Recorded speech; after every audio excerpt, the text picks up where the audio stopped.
તેજ પ્રવાહ સ્પષ્ટ દેખાઈ રહ્યો છે। નર્મદા ભરૂચ પાસે ભયજનક સપાટીની ઉપર વહી રહી છે અને બે કાંઠે વહેતી નર્મદાનું રૌદ્ર સ્વરૂપ સ્પષ્ટપણે દેખાઈ રહ્યું છે।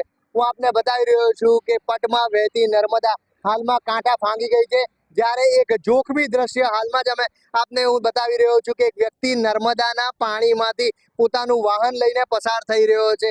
લોકો તંત્ર દ્વારા અનેક એલર્ટો આપવા છતાં લોકો આ પ્રકારના નર્મદા કાંઠા વિસ્તારમાં જોખમ ઉઠાવતા પણ નજરે પડી રહ્યા છે। આ ચોંકાવનારા દ્રશ્યો હું આપને ટીવી સ્ક્રીન ઉપર બતાવી રહ્યો છું। તો સાથે સાથે નર્મદાના જે વિસ્તાર છે, જે નાના નાના બેટ હતા, એ તમામ નર્મદામાં સમાઈ ગયા છે।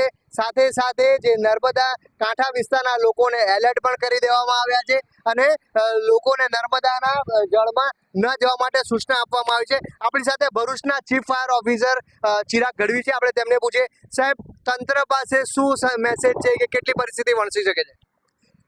ગત બે દિવસ પહેલા જેમ સરદાર સરોવર ડેમમાં ઉપરવાસમાં ભારે વરસાદ થવાને કારણે ઉપરવાસમાંથી પાણી છોડવામાં આવ્યું છે, જેના પગલે હાલમાં 3,45,000 ક્યુસેક જેટલું પાણી નર્મદા નદીમાં છોડવામાં આવી રહ્યું છે। જેના પગલે નર્મદા નદી ભરૂચના ગોલ્ડન બ્રિજ ખાતે ભયજનક સપાટીથી 2 ફૂટ જેટલી ઉપર વહી રહી છે। જેના પગલે સંપૂર્ણ તંત્ર, નગરપાલિકાના ચૂંટાયેલા સભ્ય, પ્રાંત અધિકારી સાહેબ, ચીફ ઓફિસર સાહેબ તેમજ પોલીસ તંત્ર તેમજ ફાયર બ્રિગેડ દ્વારા સંપૂર્ણ લોકોને સાવચેત કર્યા છે। 2 દિવસ પહેલા અમે જેટલા પણ નીચાણવાળા વિસ્તારમાં નદી કાંઠે રહેતા હતા તેઓને સંપૂર્ણ સ્થળાંતર કરાવ્યું છે। આશરે 200 જેટલા લોકોને સ્થળાંતર કરાવીને રેસ્ક્યુ સેન્ટરમાં રાખેલા છે, તેમજ તેઓની રહેવા જમવાની વ્યવસ્થા પણ કરેલી છે। મેસેજ શું છે કે હજુ પાણીની સ્થિતિ કેવી રહી શકે છે? હાલમાં ઉપરવાસમાં ભારે વરસાદને કારણે હજી 3,45,000 ક્યુસેક જેટલું જ પાણી છોડવામાં આવી રહ્યું છે। ઉપરથી હજી કોઈ હાલ વધારાની કોઈ સૂચના નથી।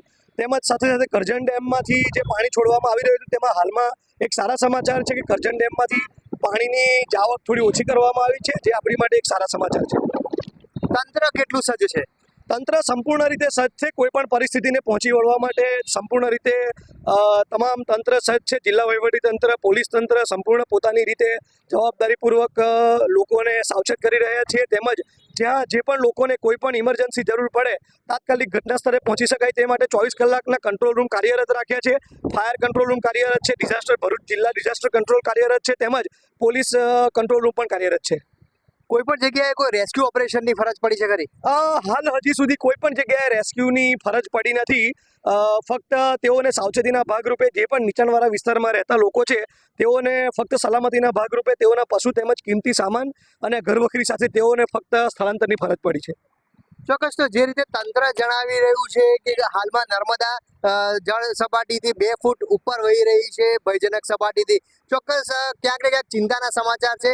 પરંતુ વહીવટી તંત્ર અગમચેતીના ભાગરૂપે પગલાં ભરી અને સજ્જ બન્યું છે અને તમામ પ્રકારના જરૂરી પગલાં ભરી લેવાયા હોવાના કારણે કોઈ પણ અનિચ્છનીય ઘટના ન બને તે માટેની તકેદારી રખાઈ હોવાની ખાતરી આપી રહ્યું છે। સાથે હજુ પણ જો જળસ્તર વધે તો પણ તંત્ર સજ્જ હોવાની લોકોને ખાતરી આપી રહ્યું છે। અંકિત મોદી, TV9, ભરૂચ। તો નર્મદા નદીમાં પૂરના કારણે પાણી ફરી વળ્યા છે। જૂના છાપરા, જૂના કાંસિયા વચ્ચેના માર્ગ પર પાણી ફરી વળ્યા છે। 2 ગામને અંકલેશ્વર સાથે જોડતા માર્ગ પર કેડસમા પાણી ભરાયા છે। લોકો જીવના જોખમે પસાર થવા મજબૂર બન્યા છે। નર્મદા નદીમાં પૂરની પરિસ્થિતિનું નિર્માણ થતા અનેક વિસ્તારોમાં મુખ્ય માર્ગો ઉપર પણ પાણી ફરી વળી રહ્યા છે। હાલમાં હું આપને માર્ગ બતાવી રહ્યો છું અંકલેશ્વરના જૂના છાપરા, જૂના કાંસિયા ગામના। આ ગામના માર્ગ ઉપર પાણી ફરી વળતા આપ જોઈ શકો છો લોકો જોખમી રીતે અવરજવર કરી રહ્યા છે। આપ જોઈ શકો છો કે કમરસમા પાણી ભરાયા છે અને આ પાણીમાંથી જે બાઇકો છે તે પસાર થઈ રહી છે। જે નર્મદાનું જે પાણી છે આ વિસ્તારમાં સતત વધવાના કારણે હવે રસ્તા ઉપરથી અવરજવર મુશ્કેલ બની છે। છતાં પણ સ્થાનિકો પાસે અન્ય કોઈ વૈકલ્પિક માર્ગ ન હોવાના કારણે સ્થાનિકો આ પાણીમાંથી પોતાના વાહનો પસાર કરવા માટે મજબૂર બન્યા છે। અને આપ જોઈ શકો છો જે પ્રકારે જે પરિસ્થિતિ છે, સતત આ પ્રકારે લોકો વાહનો લઈને પસાર થઈ રહ્યા છે અને જેના કારણે ક્યાંક ને ક્યાંક જોખમી પરિસ્થિતિનું પણ નિર્માણ થઈ રહ્યું છે. અંકલેશ્વરનો આ વિસ્તાર છે, નર્મદાનું જળસ્તર હાલમાં 26 ફૂટની સપાટીએ પહોંચ્યા બાદ સ્થાનિક વિસ્તારમાં ખેતરોમાં પાણી ભરાયા છે અને સાથે સાથે મુખ્ય માર્ગો ઉપર પણ પાણી ભરાઈ જવાના કારણે પરિસ્થિતિનું નિર્માણ થયું છે અને ચોક્કસ આ પ્રકારની પરિસ્થિતિના કારણે જે લોકો છે તેમને અવર જવરમાં મુશ્કેલીનો સામનો કરવો પડી રહ્યો છે. અત્યંત જોખમી રીતે વાહનો પસાર કરવાની ફરજ પડી રહી છે. જે રીતે આપ જોઈ રહ્યા છો આ અંકલેશ્વરનો માર્ગ છે, હજુ પણ જળસ્તર વધી રહ્યું છે. લગભગ 26.5 ફૂટ ઉપર જળસ્તર નર્મદાના વહી રહ્યા છે અને જળસ્તરમાં હજુ પણ થોડો વધારો થવાનું તંત્ર દ્વારા એલર્ટ આપવામાં આવી છે. ત્યારે તંત્ર તરફથી જે સાવચેતીના પગલાં ભરવા માટે લોકોને પાણીવાળા વિસ્તારમાં ન જવા માટે સૂચનાઓ આપવામાં આવી છે, પરંતુ ક્યાંક ને ક્યાંક લોકો પાસે વિકલ્પ ન હોવાના કારણે તેમના દ્વારા જે જોખમ લઈ અને વાહનો પસાર કરવાની ફરજ પડી રહી છે અને જેના કારણે ચોક્કસ લોકોને સમસ્યાઓ દેખાઈ રહી છે. જે રીતે પરિસ્થિતિ સર્જાઈ રહી છે તે સ્પષ્ટપણે દેખાઈ રહી છે કે વાહન ચાલકો છે તે જોખમ લઈ અને માર્ગ ઉપરથી પસાર થઈ રહ્યા છે. આ જ પ્રકારે જળસ્તર વધવાના કારણે અંકલેશ્વર અને તેના આસપાસના વિસ્તારના જે લોકો છે તેમના માટે સમસ્યાઓ ઊભી થઈ રહી છે.